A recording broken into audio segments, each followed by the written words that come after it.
If you were in a hospital setting, you would just schedule a nurse appointment or a tech appointment, and the pet would come in and get a blood draw.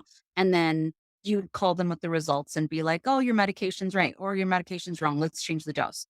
So for veterinary hospitals that don't have enough capacity to meet their nursing needs, or for people who are very busy, who can't sacrifice that, let's say that hour to 2 hours to bring their pet in just for a blood collection, then I come to the house, I collect the blood, and then I deliver it to the hospital or drop it at a place that will deliver it.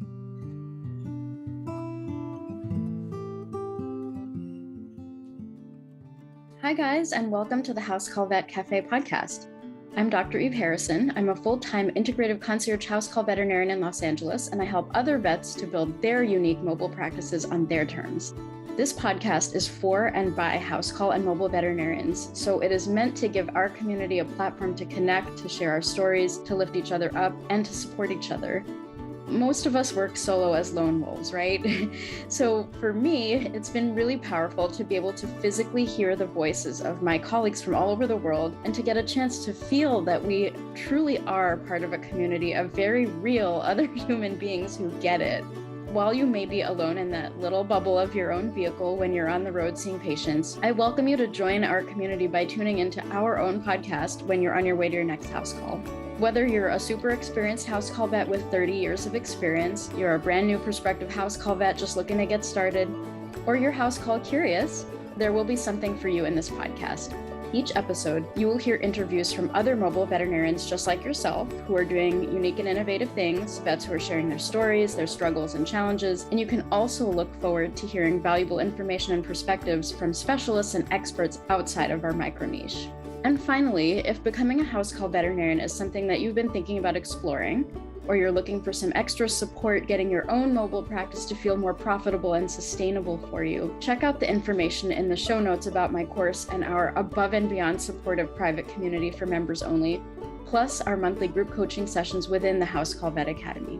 You can also check out my free public Facebook group, which is also called the House Call Vet Cafe, the same name as this podcast, and which is a warm and cozy community for mobile vets to support each other in professional and personal development, in creative entrepreneurship, and in friendship. So thank you guys for spending time with me today. Let's dive into the episode. Hey guys, we have an awesome guest today. We have Lory Ventura with us, who is the founder of Pet Pal LA. So this is a business in Los Angeles established in 2017 and provides nursing and tech services in the home for people. So I'm really excited to have her on the show. Lory is a wife, a mother. She's the breadwinner of her family and a veterinary nurse. She was born and raised in Los Angeles, California by her Cuban father and Guatemalan mother, who were also both small business owners. She is a first-generation Latin American woman striving to have an impact on the veterinary medicine industry and on the lives of pet owners and their fur babies locally and nationwide. All of her life, Lory has a deep-seated passion for companion animals and their needs. She has found helping people keep their four-footed friends healthy and happy very rewarding. Being able to accomplish that in the house call setting has made it even better. Very cool, Lory. Welcome to the podcast. I'm so glad you're here. I love what you're doing, and thank you for the background on what you've been up to. Thank you for the invite. This is really exciting for me and having this opportunity. It's really great. Yay, I'm excited to have you here. So I know that as a traveling vet nurse, you are in the car quite a bit. Do you have any snacks that you like to eat in the car? Snacking in the car in the beginning became a no, no, no because I was the whole day. And especially during the pandemic, lonely driving around all alone. So I've had to cut back quite a bit. But there are a couple things that I can never resist, especially when you've got to make that pit stop, grab something easy, and then hop on. It's always the limon lays. Those are the best with a green tea, a bonus if you really need a pick me up. So yeah, Ooh, that during sounds the day. delicious. I like it. Yep. Well, I'm sorry you had to give up snacks in the car. It just got out of hand. I can absolutely understand. I've been through phases like that where I was like, "Oh god, this has to stop." But, yeah, those are excellent snacks, and, I think there's something excellent about chips particularly. The crunch Yeah. bar, it goes well. Yeah, especially with LA drivers. Yes, yes, exactly. So and we have to talk about LA drivers in a bit. That's a a good thing to talk about. So, can you tell me a little bit about how you became a house call vet nurse and what your journey was like? You're one of the first few people out there doing this that I've seen in a sort of a formal way, like where you made a proper business and you have all of these certifications. What is it? You're bonded, you're, licensed, this and that, Insured. insured. Yeah. Yeah. You tick off all the check boxes. So I'd love to hear about your experience with that. Yeah. So if you are a vet nurse or a vet tech or a vet assistant, almost all of us in the field have at some point gone to like Mrs. Smith's house and helped her wrangle her cat or, you know, pet sitting overnight, helping a senior give pills to their dog. It always comes around, that you're in a veterinary hospital and somebody's like, can someone visit Mr. Bronson and give the medication? He says he spilled it all over the counter again. Yeah. And it's like, yeah, I can go by on my day off or on my way home or something. So I think almost every vet tech has either experienced that or witnessed it. So I was always doing that in some capacity, even when I was like a lowly kennel worker. And then in 2017 or 18, I started working with a mobile internist, a board certified internal specialist. And okay, Brian, here's your cue. But he started this mobile internal medicine business doing ultrasounds, not only in people's homes, but also in vet hospitals. And so we were all over LA, and he would need, as an internist, he would need like recheck blood. But as a doctor, he didn't want to go draw that blood. No, you're a doctor. You don't want to bill doctor hours for that type of follow up. So he would send me. And he really told me, he was like, if you could just go get your business license, your sole proprietorship license, then instead of like having you on the payroll, I can 1099 you. And it's easier for us. It's easier for you. It's just the smarter move. And he was the second veterinarian that had told me that I should start a house call service.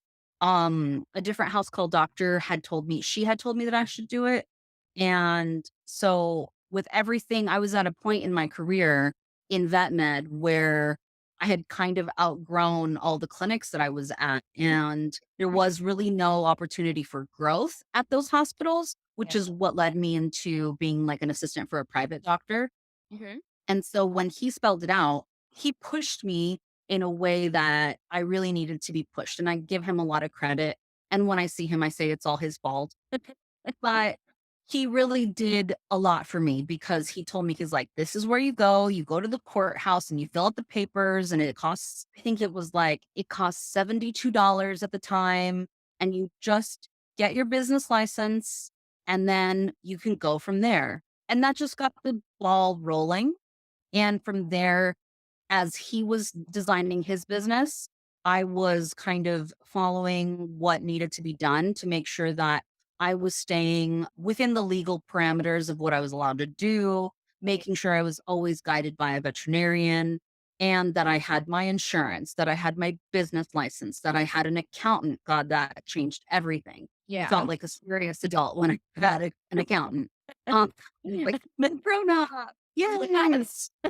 Only took into my late 30s. Yeah. Um, I hear that. but that's really what pushed me into finally doing it because the irony is that my whole life, because I come from small business owning parents, my parents were self-employed. They worked like tooth and nail, 7 days a week, all of my life. People told me, oh, you're so great at blah, blah, blah. You should own your own business. I always pushed back against that. I said, I Right. don't want to own my own business. I've seen how difficult it is. You now. I don't want to do it. I just want to work for the man. I just want to clock in, clock out, pick vacation, have my schedule, leave work at work. And yeah, here I am 5 years later doing all the things I said I never wanted to do, but doing it the way it needs to be done. Yeah. So Do you feel like it was the right thing for you after all? yeah, definitely now that I'm here, my goal was to commit to this business for 5 years to see if it could be like sink or swim. I told myself, I'm going to give it 5 years because every business needs, you can't say, oh, I'm going to try for a year and then make a decision on if we're going to keep trying or not.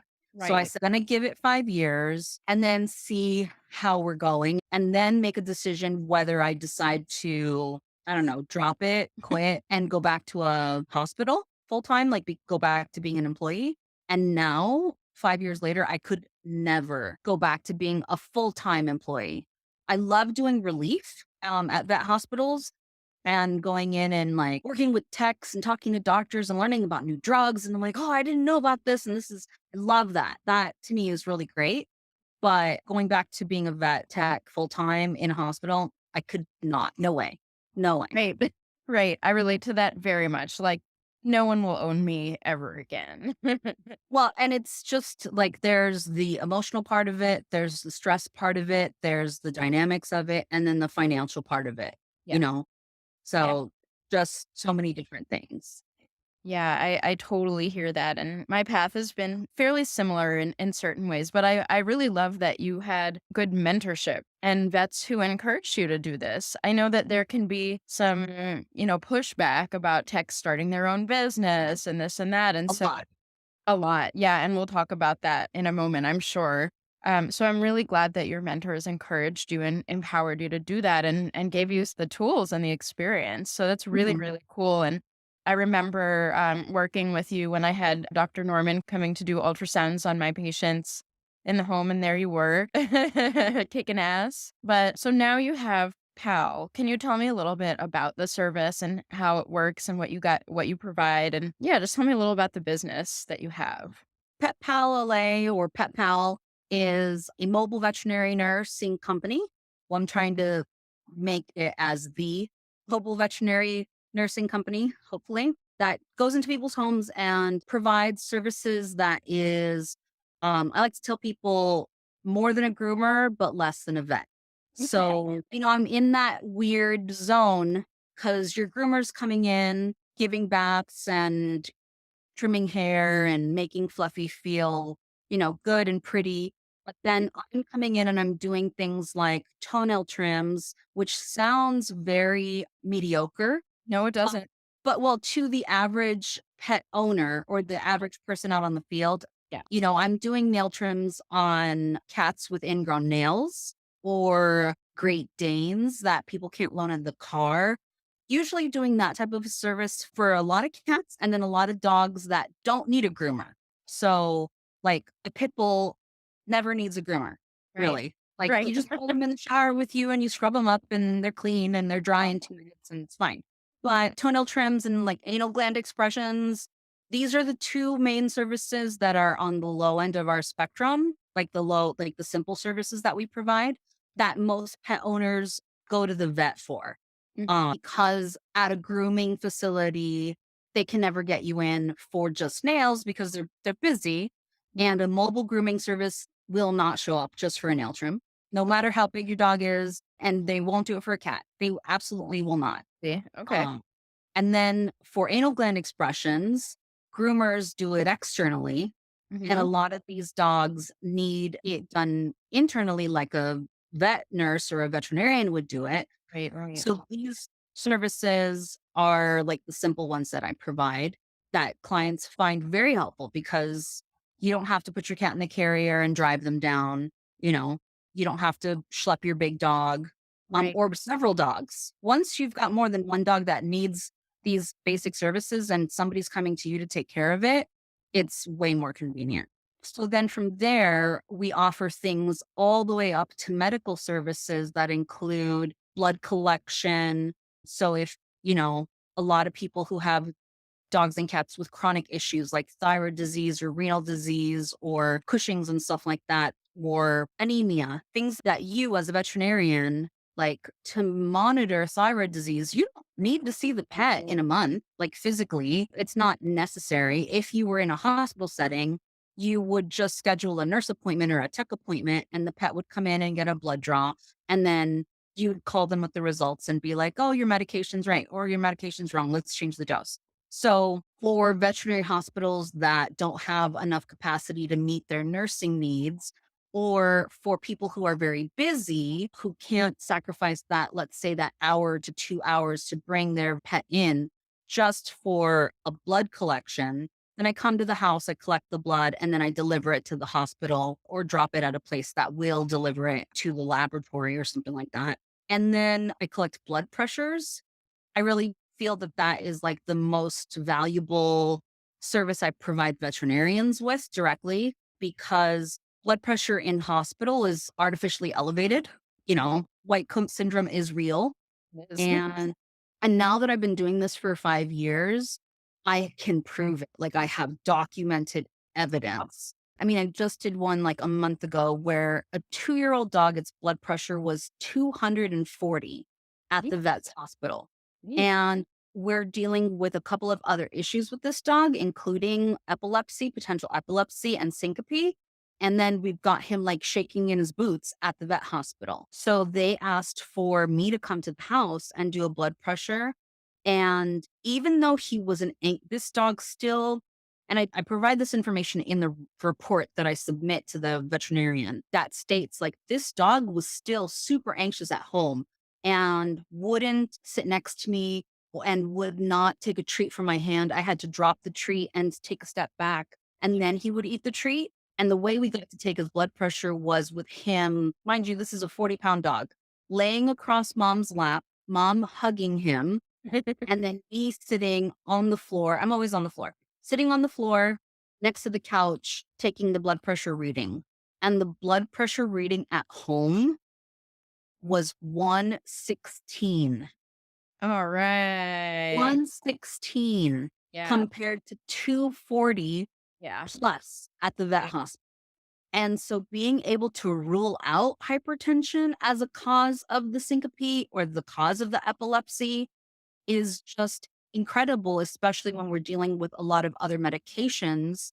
And you, as the doctor, you're already prescribing all these other medications, but if you're going to throw in a blood pressure medication on top of it, how are they going to interact? How is this going to affect the dog's quality of life? How's it going to affect the people's quality of life if they have to like give all these medications at different times, kind of thing? So the blood pressure thing it's really like the most impactful service when it comes to my relationships with veterinarians. And I've got some vets on like speed dial where they send me a referral and I'm like, all right, I'm going to go visit Toby today. I'll call you when I leave. And then I'm getting in the car and giving them a buzz saying like, okay, blood pressure was 162. I'll send you a report tomorrow, but at least then they know when they're following up or when they're doing something, like they don't have to wait on that report, and that kind of stuff. So, and then the other services that we offer are in-home medication administration, which varies from pilling dogs and cats, which some people just can't do. Like no matter how hard you try, they can't or they won't. So they're happy to pay for somebody to do it because their only other option is to put them in the car and take them into the vet every day and have the vet tech do it. And then giving subcutaneous fluids, Yeah. which is not something that people love doing. To the point, clients have pushed back on subcu fluids so much over the years that veterinarians now hesitate to prescribe it because they don't want that conflicting conversation with the client. I'm really seeing that. And it makes me sad because subcutaneous fluids can be so life-saving. Yeah. And then I have expanded my services to teach people how to do these things because in-home services can get really pricey really fast. If that visit is happening every single day, that's going to add up for the client. Yeah. And not everybody has an unlimited bank account. Right. So I offer consultations to people to teach them how to give subcu fluids, how to give insulin when they get a new diabetic. I've taught people how to express anal glands in their home.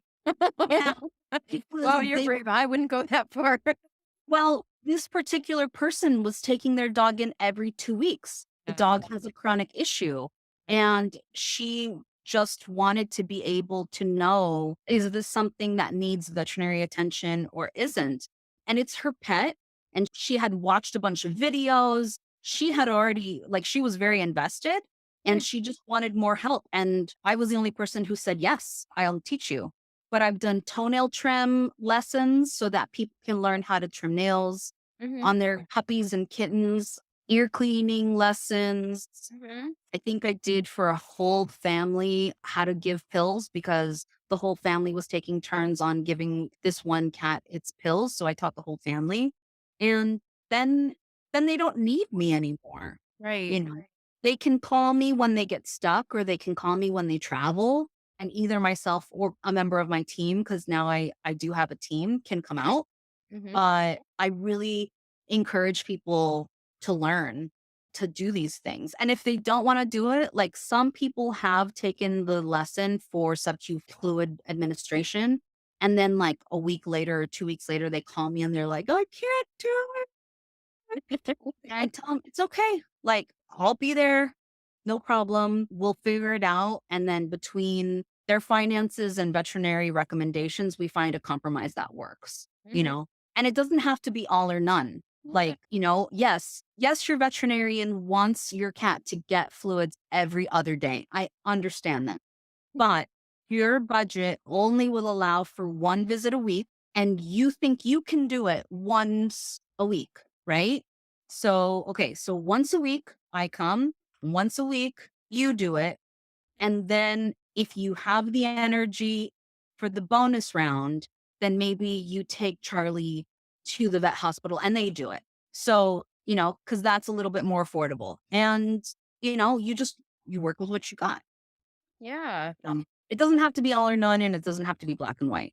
I love that. I've always been impressed with your sort of like thinking outside the box and attention to detail when it comes to innovation and compromise, and even sort of like your focus on accessibility. I think, just making it accessible. If people can't afford it, like, well, we have to do something.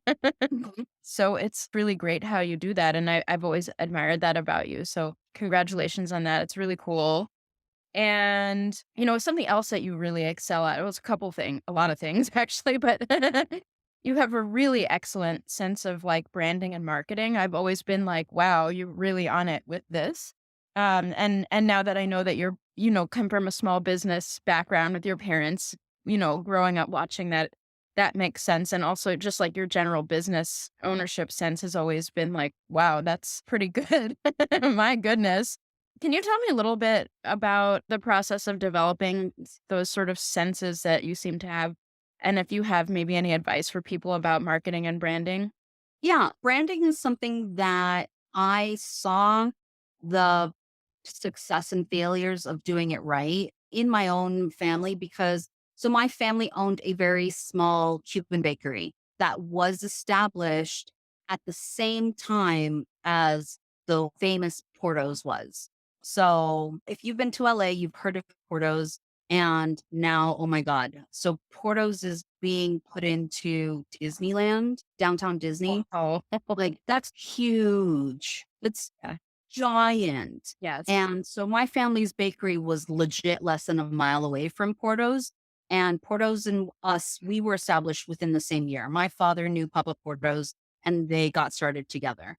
The only difference between our bakeries was that Papa Porto did something different. And if you've been into that bakery, you see the branding. It's on the box, it's on the napkins, it's on the bag. It's like stamped into the pastries. It is something that you just recognize as who they are. And if you look at other brands across commercial sales, there are things that you recognize, Coca-Cola, McDonald's, Nike, Louis Vuitton, like all of these products, people don't purchase them because they need a Louis Vuitton. They don't purchase a nylon. Louis Vuitton? I do. Yeah. Girl, Girl. please. Essential, totally. But people don't pay thousands of dollars for a nylon bag because it's a They pay for that branded Mhm. look. Mhm. And they know that with that brand, they're getting a standard product that is reliable and consistent and recognizable across the board.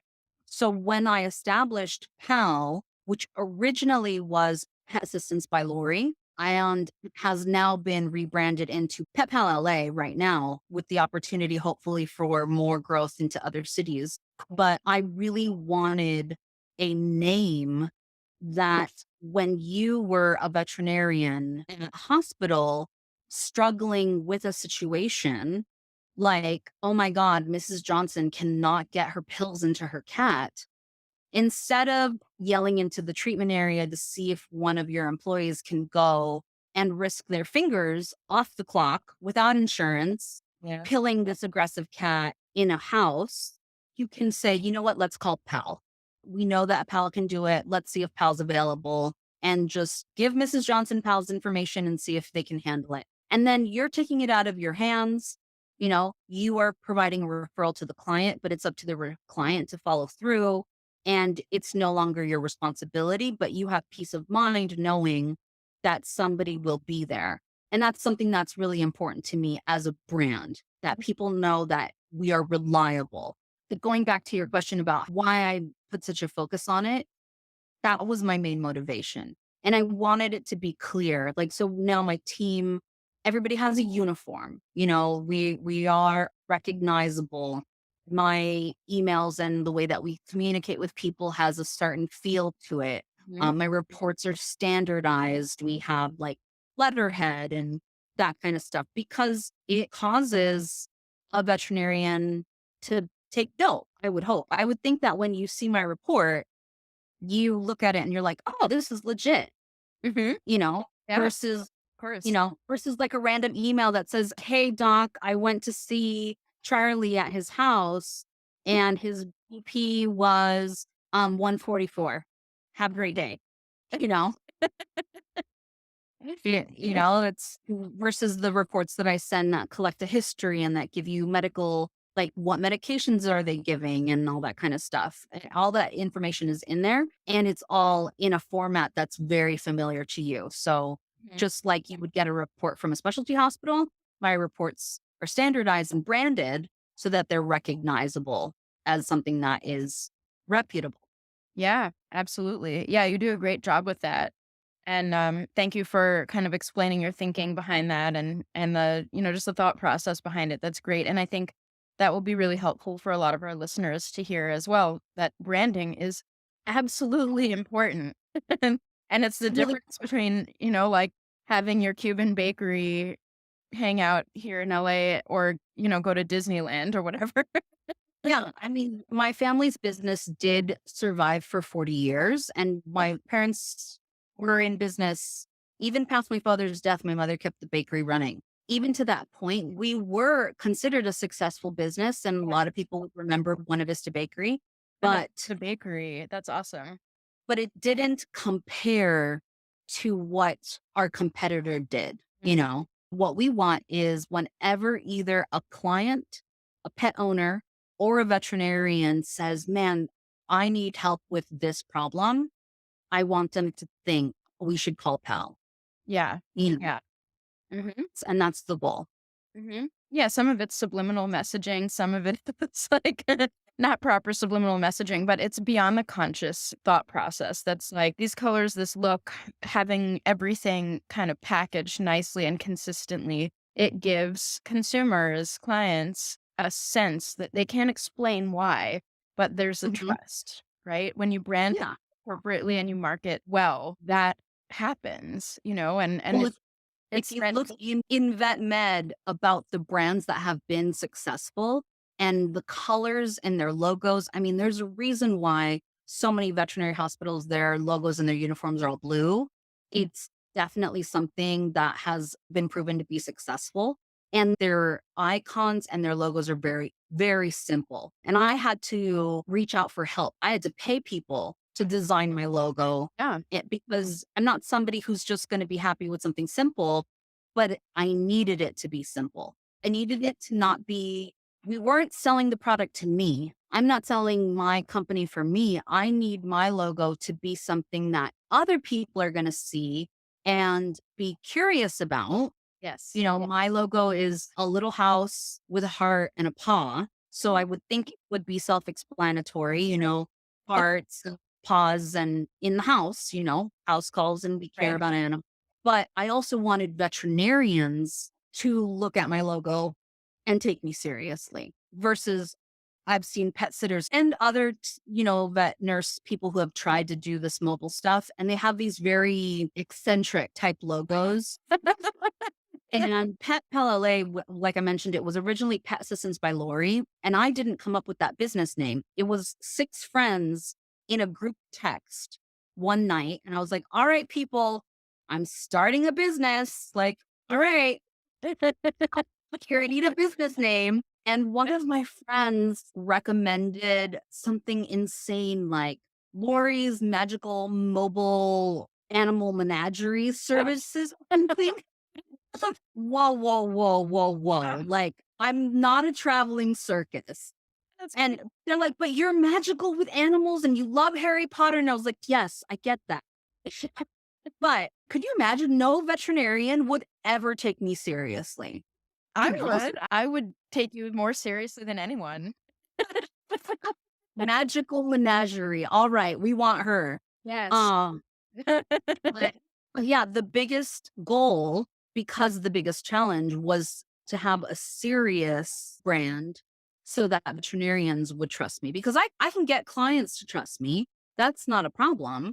Once a pet owner sees that I have compassion for their pets and I really want to help them, they trust me. But it's the veterinarians who I need to trust me because they're the ones who are either going to advocate, like they're either going to say, oh yeah, she's great, go ahead and give her a call, or they're going to say this person is a like crazy person, we don't trust her. You really are the ones who are going to make or break my future you Right. know Right. Right. I understand and that.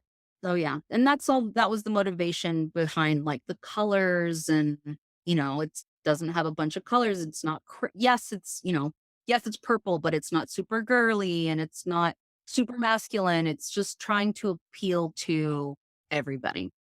Yeah, I love that. You bring up some really, really good points. In the House Call Vet Academy, a common pitfall is that people want to have a very complicated or long name that means a lot to them, but doesn't speak clearly and succinctly and impactfully towards their target audience. Hmm. Their logo is like very ornate and detailed, beautiful, but for marketing purposes, simple, impactful, and straightforward, easy to look at. You know exactly what you're looking at right away. Like you kind of mentioned some of the big brands like Nike's the classic. It's a Hmm. check. There's nothing else. It's very Hmm. anywhere what that means. Not Yeah. a fan of Nike, but they know marketing very Yeah, well. they know marketing and they have different versions of their Right, logo that still resonate, you know right, right. with people. And when my friends one of my friends presented Pal, okay? And I was like, well, she didn't say Pal. She said Pet Assistance by Lory. And I was like, that's lame. That's stupid. Can we make it any more obvious? Like, and she was like, that's what you want. And she's not in the vet med industry. None of the people who were in this chat were in the vet med industry. That's good. That's a good focus group, isn't it? Yeah. And then Good. for me, what I really wanted was something that was short and rememberable because in the vet med world, we don't talk about each other as animal critical care, specialty. We don't say all of that. We say access, we say VSV, we say ASG, we say VSEC. Right. That's how we talk about each other in professional. Yeah. If you read my reports, when we send each other communications, it's all abbreviated. My husband tried to read one of my reports. Like P was ANX and V on the bed yesterday, and then had 2 instances of D. And he was like, what is going on here? But I'm sure, a veterinary professional understood that that sentence said that the patient was anxious and had vomited on the bed and had 2 instances of diarrhea. Like that's what all of that abbreviation said. So I wanted something that would abbreviate for vet med. So that was also really important to me. That's awesome. So you mentioned a little bit about the next question that I was going to ask you, which is I'm curious to hear about some of the challenges that you faced as a traveling vet tech. So I know some of it is getting the trust of veterinarians. Anything else, or do you want to go into that subject a little bit more and let us know? The two Yeah, there are two big challenges that I have had as a mobile vet nurse and a business owner. And number one is getting veterinarians to trust me and refer to me. That can be due to something so far fetched as they don't think that I should be running a business at all, that they don't think that vet tech should have a business, that we as human adults, people with our knowledge, have no right to try and be entrepreneurs, or they don't trust my integrity or my nursing skills or my ability or whatever, all the way down to they think I'm trying to steal their patients. And that maybe like I've had some people say, well, if they come to you and then they like you so much, then you're going to refer them to the vets that you like. And I was like, no, if we're in North Hollywood and you referred them to me, I'm not going to refer them to a veterinarian on the other side of town that I have that's my friend. Like, no, I have integrity. And there are several things that I am constantly telling my clients over and over again. Number one, I am not a veterinarian. I am not a veterinarian. I am not a veterinarian. I am constantly reiterating. So when they ask me a question that is outside of my scope as a nurse, Hmm. I tell them, I'm really sorry, you're going to have to call your doctor on that. Or I take it to a different level and say, I can call your doctor about that and find out for you and help them in that way because a lot of people don't know how to communicate with their doctors. They feel very overwhelmed or they feel like their doctor talks super fast or talks in like medical lingo too much. And so they feel overwhelmed. They don't feel like they don't ask the right questions. So I'm happy to do that for them. But Like, I yeah. tell people I'm not a vet and I recommend back to the vet. Mm. So, veterinarians think that I'm just going to do things, that I'm just going to get to a person's house and start, I don't know, I'm going to do surgery in their house. I don't know what they think I'm going to um, but really what I'm doing is I'm going in to do a nail trim. Like yesterday, I went and did a nail trim on a cat. And then I told the client, your cat has irritation and lesions on her chin.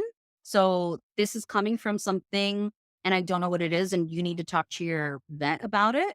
And it looks like she may have an ear infection because I'm seeing a lot of debris in her ears. And you need to call your doctor. So I'm advocating for the pet, but I'm also saying, go to your vet. And she would not be doing that on her own. So I'm encouraging people to go to their doctors, schedule a visit, put money in your doctor's pocket, you know, go back to them, support their business. And I mean, it's not exclusive, it's inclusive. But a lot of doctors, I mean, what does vet med hate more than anything? A lot of things. I don't know. What? Change, Change. Oh, yeah. Change. Absolutely. right? Absolutely. Vet med hates change more than anything. You know, Yes. Yes. we've been using this drug forever and it works great. I don't want to learn about a new drug. We've been restraining animals this way for 50 years and it works great. I don't want to learn, low stress or whatever it is, even if you prove it, you Right. know.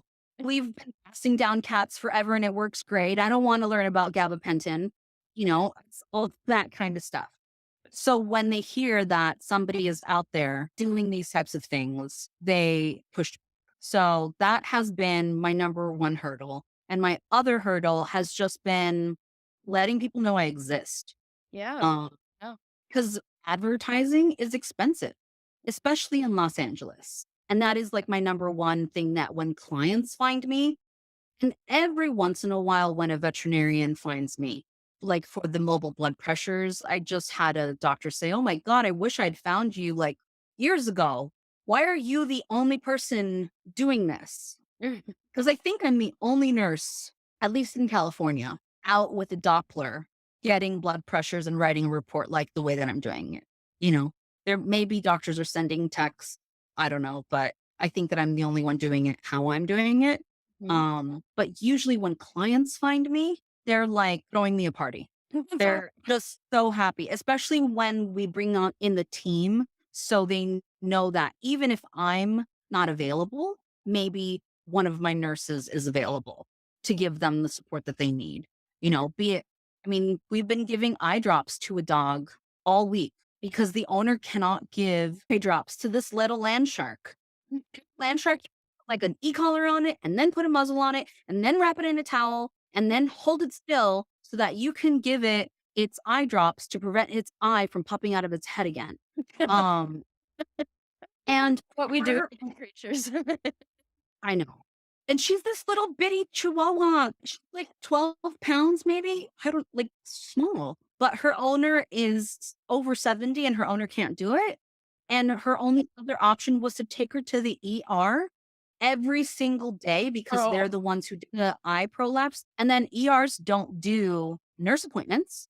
So you have to sit in the lobby and hope that someone would take the pet back in between other emergencies. And then they still have to pay. So, these are some of the random things that we end up doing. yeah. But Yeah, these are very real challenges, and I've heard that sentiment echoed by other folks who are vet nurses or vet techs who are entrepreneurs, and just sort of the right to exist being yeah. questioned is a thing. And, I think the more I think about it, the more I'm realizing that, what you're doing and what some of our other colleagues are doing as vet nurses or vet techs, having their own businesses, I think that's relatively new in the vet space. Hmm. Or, I think it's old as shit. Like you said, like it's been going on forever, but like kind of formally packaging it, doing it right. And, you own a business and kind of Hmm. taking it to the next level. I think that that is relatively new. I mean, 5 years feels like a long time, but it's a blink of an eye in the grand scheme of like the whole profession. And I think the tide is turning a little bit. It's conversations are happening.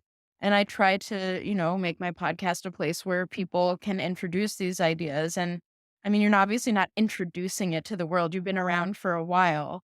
But I think Hmm. just to give a little bit of a bigger audience and help with not only brand awareness, but concept awareness, like that this is a thing.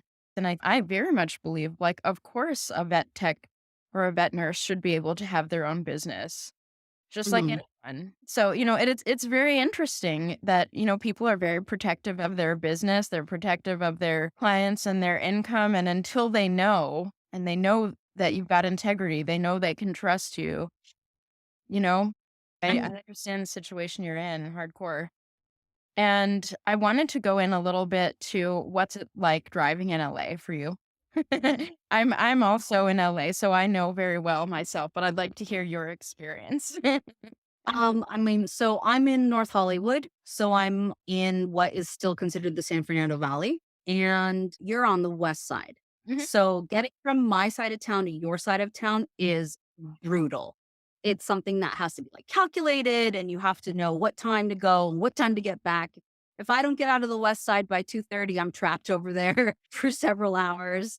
And it's really recognizing traffic patterns and the insanity of like when I was driving around with that mobile internist, we would play a game of like, what's that car doing over there swerving? Is he picking his nose or is he on his phone? Oh, Like, is he falling asleep or is he on his phone? And so we'd bet phone or something else. And like 9 times out of 10, it's somebody on their phone.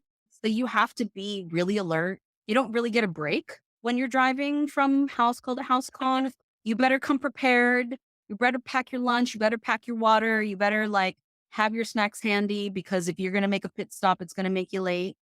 Don't ever guarantee you're going to be at a house call right on the money. Like, don't tell people you're going to be there at 11. You tell them that you're going to be there between 11 and 11:30 or 10:45 and 12 or give yourself some cushion. Don't tailgate in LA ever. Somebody's going to slam their brakes on you. Yeah. and make you crash. But when people say, oh my God, you drive all day, that is also something to take into consideration for people who are thinking about doing this business. If you hate driving, don't, don't, Right. don't. If you have Right. to pee every 2 hours, don't. Like, this is not the line for you unless you're gonna, like, do the whole hog where you're gonna have, like, a van, like a Winnebago, and you're gonna Right. do that kind of thing. This is not the way to go, but I like driving. I've always been into cars. I used to ride a motorcycle in LA, which is I don't recommend, but yeah, I rode a motorcycle for, like, probably 10 years in LA, and knock on wood, never went down on my bike. And I consider myself to be an excellent driver. So if you're comfortable with that kind of stuff, then it's not that bad. And once you learn how to be an aggressive, assertive driver in LA, you can survive. But yeah, there's also a reason why there's no like branding on my car.